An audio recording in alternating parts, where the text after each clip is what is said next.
Hello everyone, welcome to my channel where we talk about things we love like gaming, shows, and anime.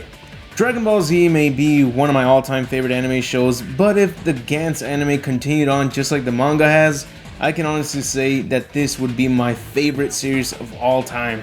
Gantz has a lot of potential. For those of you who need a quick summary, Gantz is about a mysterious black sphere that summons people who just died around the same time and brings them all in a room where they will each be given a suit and a weapon to take down an alien, which Gantz will give you a little description about.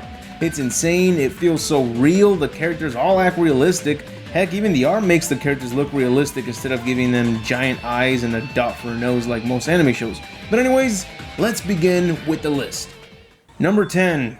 There are aliens who resemble people in real life and even movies, such as the Tanaka alien. The robot suit is based on the Japanese folk singer Seiji Tanaka, but its name was changed in the anime to Suzuki alien because of Tanaka's discontent of his portrayal in the manga. Then there are the ring aliens who resemble the Black Riders that serve Sauron in the Lord of the Rings trilogy. Number 9. One of the main vampires that becomes a host in the Gantz missions resembles Chiaki Kuriyama from Kill Bill Volume 1. Supposedly her name is also Chiaki, but I don't remember hearing her name said throughout the manga. But then again, after the last mission, everyone was separated and it became a clusterfuck trying to remember the last time I saw the vampire hosts. Number 8. There was one game made by Konami on Gantz that came out on the PS2 only in Japan in 2005. The game featured many characters from the first, second, third, and fourth missions, including the vampires that showed up later on in the manga. It is only a one-player game, and it is very short because of the game only reaching as far as the manga had at the time, which was the moment you encounter the vampires. But even with this, the game is still a lot of fun, and just like in the series, if a character dies, they stay dead throughout the rest of the game, so you really gotta come up with strategies to keep your AI teammates alive. Number 7.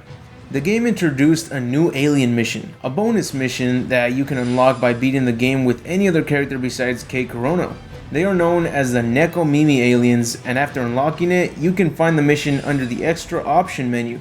Also, I remember beating the game multiple times and I never did reach over 100 points because the game would end right around the time I'm close to reaching 100 points. But there actually is a chance of reaching 100 points, and if you do, you will unlock the Gantz bike, and this time you'll be able to use it in the story mode.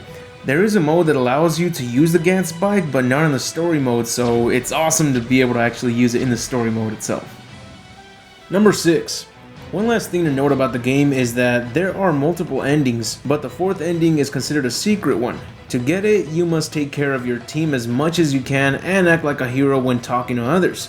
And by the end of the game, you'll be rewarded with the fourth ending, showing you that Kurono and Kishimoto are now dating. Number 5. There are 2 live-action Gantz movies made in Japan. The first film concentrated on the first, second, and third missions that Kei, Kishimoto, and Kato took on. The movie was great and it did really well with the characters, the weapons, the uniforms, and even the aliens looked identical to the anime and manga designs. But the second film was a major disappointment as it did not concentrate on any missions from the manga. It didn't even include any alien designs, and the vampires were included, but they called them aliens as an excuse to use them as a part of their mission. Also, the ending made no sense at all, and it felt like a poorly rushed ending which made the filler ending to the anime look like pure gold. But luckily, a new film has just came out. It actually released in theaters in Japan on October last year, and it's based on the missions after Kato has been revived. The movie is all CGI, but it looks fantastic, and I'm sure it's better than live action films we've got. Number 4.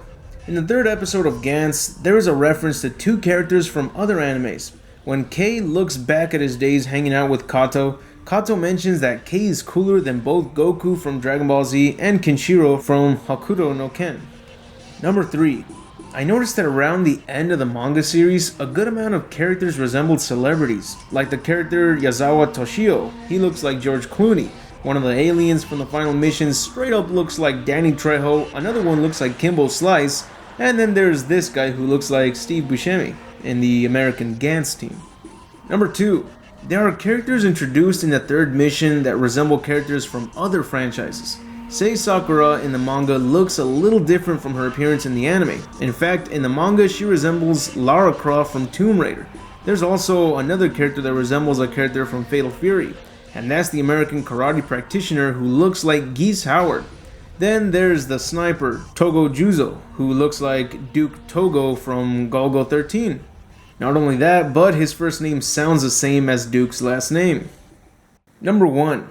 There are 2 Gantz novels out there. One of them is called Gantz Minus. It focuses on Nishi and Izumi before the first mission that introduced the Green Onion aliens. The other one is called Gantz EXA, and this one tells us about an astronaut in space who happens to stumble upon many Gantz spheres in space, and he takes one of them in, opens it, and finds a woman inside the black ball. This woman appears to be none other than Kei Kishimoto, and they then both end up being transferred into the Gantz room where they must take down the comedian alien by working together. Kishimoto appears to know a lot about Gantz and the missions. This manga has 12 chapters. It was released in 2011, but it was only released in Japan, so it never got an English translation.